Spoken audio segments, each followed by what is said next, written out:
Однажды, несколько лет тому назад, кто-то из операторов увидел и снял вот этот сюжет. Пацаны-чеченцы несут вполне взрослую службу. Они устроили блокпост и проверяют проезжающие машины. Самое удивительное, все машины останавливаются. Оно и понятно. Пулемет это настоящий. А ты не боишься, что вот пойдут танки, сможешь ты с ними справиться, с этим пулеметом? Смогу. С пулемета, вот с гранатомета. Ты когда в школе последний раз был? Год назад. А почему так давно был? Тут стоял на посте.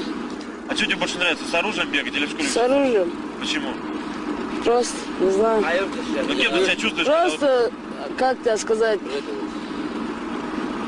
Как это тебе сказать, я не знаю. Просто родину защищать так. А вот погибнуть не боишься? Нет. Я готов за свою родину погибнуть. А что означает повязка у тебя на голове? Это смерть, не отступать и не сдаваться.